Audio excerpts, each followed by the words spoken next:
Good morning, it's Winston. It's day 133 of Walk with Winston. And I'm so glad to be with you again today from Reston, Virginia.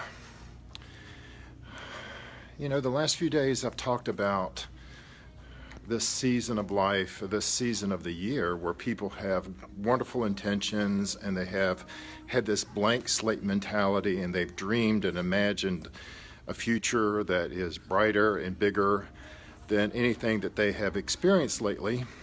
And now they've been in this pursuit for 5 or 6 weeks and they're starting to feel discouraged. They are starting to feel giving up hope that they can really change and transform their life. And maybe that's you today, that you are a person who, just a few weeks ago was on fire for your new goal and your dreams, and now it's like you're falling back into routines that don't support you and aren't helping you make progress towards those goals. So believe me, this is a place that I've been multiple times. But there is a new option. There is a new start today. And there is this 2-word mantra that has been given to me. Actually, I was talking to some friends at a mastermind meeting in Nashville a couple weekends ago. I was describing this theme that I've been really exploring on all these walks with you. And my friend Roger, he summarized it in a 2-word mantra that has really resonated with me.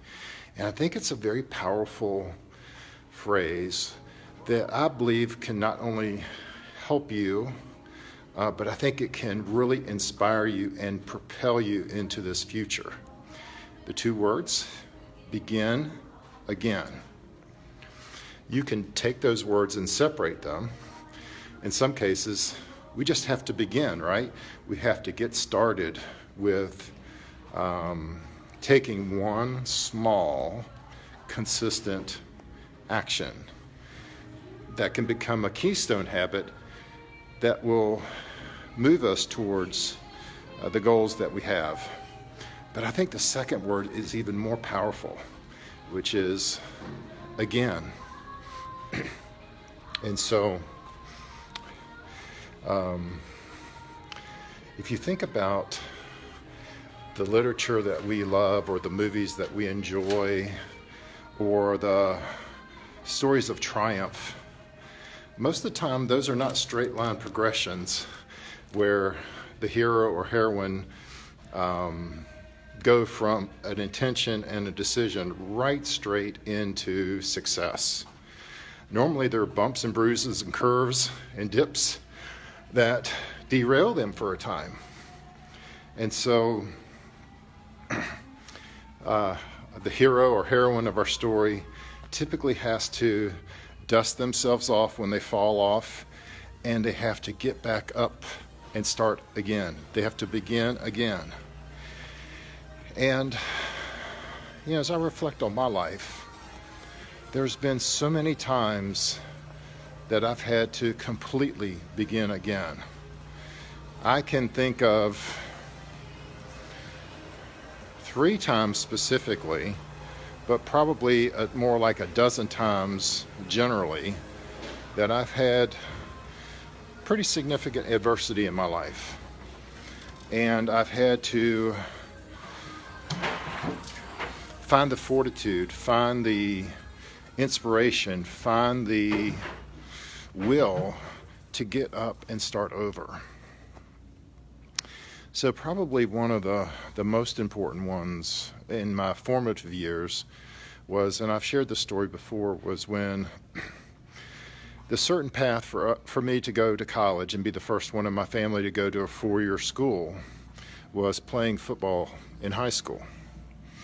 And that was the path. That was what was going to pay for college. And 4 games into senior year, right when I was starting to get a lot of attention from Division I schools, and I was beginning to take visits to campuses and explore my options, I injured my knee on a freak play. And this is back in the day before there was a lot of modern surgical techniques. And back then, the treatment for a torn cartilage was to put you in a hip cast and contort your leg a bit so that it would promote healing of that cartilage. And I ended up in a cast for 8 weeks, and it was a devastating time for me. I look back at the pictures of those days, and my eyes were so dead, so hopeless, from being derailed from that goal, being derailed from that dream. And yet, I'm able to look back upon graduating college 4 years later and having an experience that I could have never imagined, being in the perfect size university for me, having doors of opportunity open through work and through working on campus and working over the summers, and other financial blessings that practically paid for all of college, other than the first semester loan that I had to take out. That was a miracle, and not something that I would have ever imagined at the time. So maybe you're facing disappointments and discouragement. And what I would say to you is that if we stay still, we're not going to see any new results.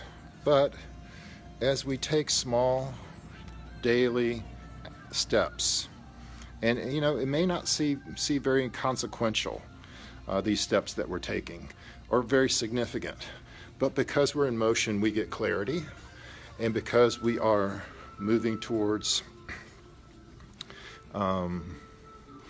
maybe a fuzzy and unclear destination, we become equipped to experience things that we could not have imagined. So my encouragement, and this is going to be my mantra for a bit now because it really resonates with me and it is an eternal truth. We have to begin, and we have to begin again. Life is not going to just arrive. We're not just going to arrive. We're always going to have to be in motion and taking accountability, responsibility, and actions towards our goals. So, my friends, you may be here in early February and giving up on your intentions for the new calendar year. My encouragement to all of us today is to begin again. And if I can support you in doing that, I'm offering a 30-minute free connection call so I can support you and just encourage you and give you a little bit of outside perspective. I put this offer up a couple days ago, and a number of slots have already been taken, so I've got a handful left. And so if that's you, you want to hop on a call for 30 minutes and just get some outside perspective on a challenge that you're facing, it'd be my honor to serve you. With that, you guys have a great day. I'll talk to you again soon.